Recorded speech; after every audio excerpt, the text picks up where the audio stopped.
The Molokai Hoe is the oldest and most prestigious outrigger canoe race in the world. It is considered by many as the world championship of open ocean racing. The starting line, Haleolono, the House of Lono, Hawaiian god of peace and fertility. It is a gathering place every year for thousands of paddlers from around the world. It is the mecca of modern outrigger canoe racing. This year, a record-breaking number of crews have entered the race. With 111 entries, the Molokai Hoe has reached the pinnacle since its first race in 1952. Rooted in history, the Molokai Hoe also serves as a link to the past, as it honors the ancestral cultural sport of Polynesian canoe paddling. This year's Molokai crossing is extra special for one native Hawaiian family. The Napoleons celebrated the 50th crossing of their patriarch and legendary waterman, Nappy. This is our family, my 5 boys, and then with my 3 grandsons. But mainly, I'm with my 5 boys, and like I said, we raised them from small time, and now they're big, and we're in the same boat again. Just like when I think about it, just like at home, like before, we stay on the table talking story. How was your day, boy? This kind of thing. Now we're gonna be in a canoe, probably yelling and one another or whatever. But it's still family there, Still family. This will be the second time the family paddled together. The last time was in 1989. The family unit experienced a few difficulties, but this time around, all of Nappy's sons wanted it to be special.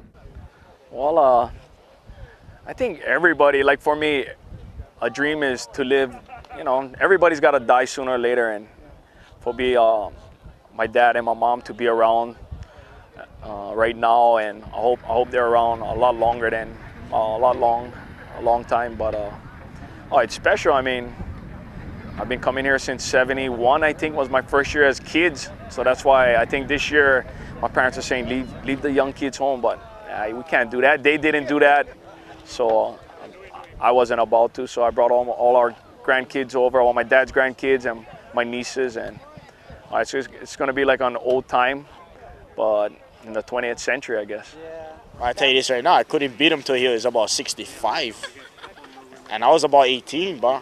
And that's hard.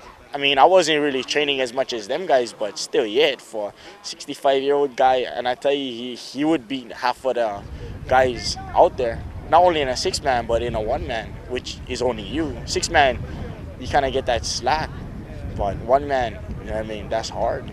Maybe somebody does top 50 consecutive, but nobody can say, hey, I had my 5 sons and my family, you know what I mean?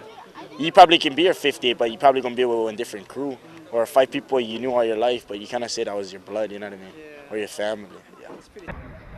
Nappy Napoleon is known throughout the paddling community for his humility and his contribution in the development of the sport, not only in Hawaii, but in the world. In years to come, the name of Nappy Napoleon will be one of those names that will echo throughout the world of outrigger canoeing, not just because of the 50 years consecutively that he's done, and I hope he gets to do another 10 or 20 more of these, but also the fact that he spent a lot of time with helping new clubs get up and running, establishing their clubs in other countries and things like that, sharing the knowledge that he has, which I think reminds me of a lot of the stories of a lot of my old tupuna, who always held a lot of knowledge, and if you were willing to spend the time to sit with them, they'll share that knowledge, and Nappy's been one of those guys, and it's like I said, I hope that he's still got another 10, another 20 Molokai crossings in his future, and hopefully we can all be here to keep celebrating that with him.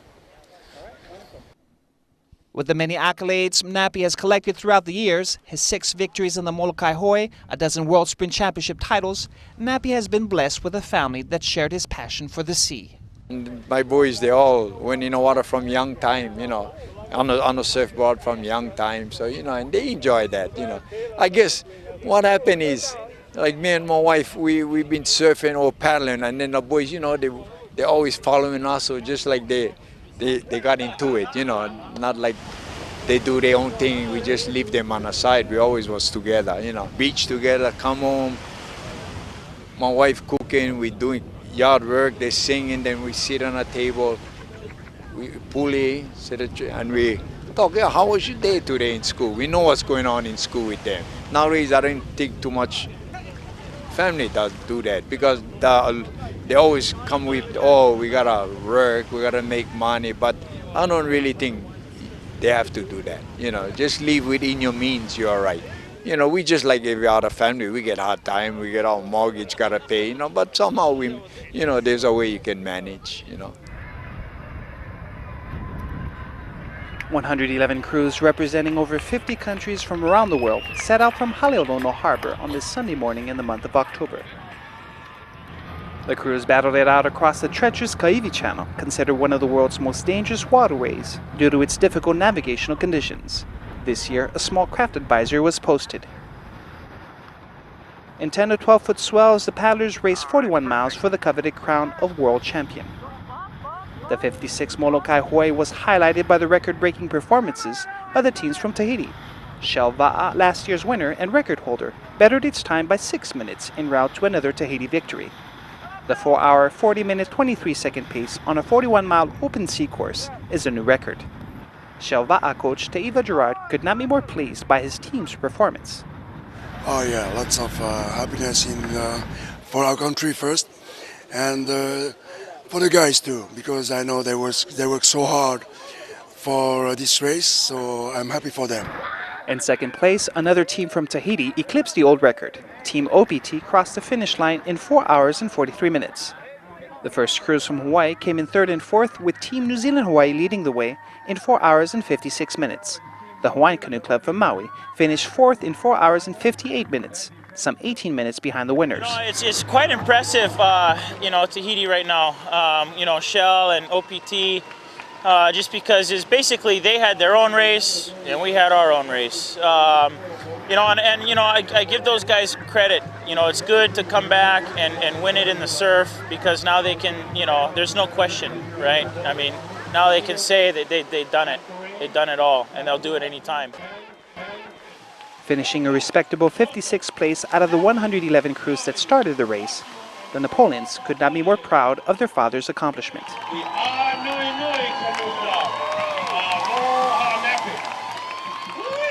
50 Molokai Hoe crossings in a row is a record that would not be broken for some time.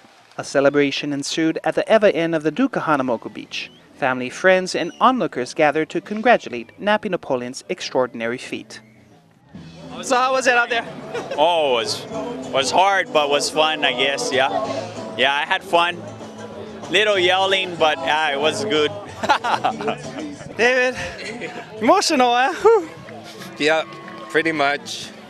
It's good to be here, but yeah. Proud day for you? Yeah. Awesome to paddle with my dad. Yeah, it's awesome. You gonna remember this? Yep. Yeah. To the day I died. This was unreal for me. Congratulations. Hey, Nappy, you did it, huh? Oh, finally did it. I hardly can wait till it got over. Yeah. Nobody was yelling out there? Nobody was yelling today. All my boys was all like this. Only me was yelling again, like captain gotta yell. Yeah. So proud of your achievement? Yeah. Now, next year, just another 51 next year. Yeah. A feat greater than any victory, the Napoleons' togetherness proved that as a family, one can surmount any obstacle, can achieve any goal. This is Johan Buit reporting for Pacific Network.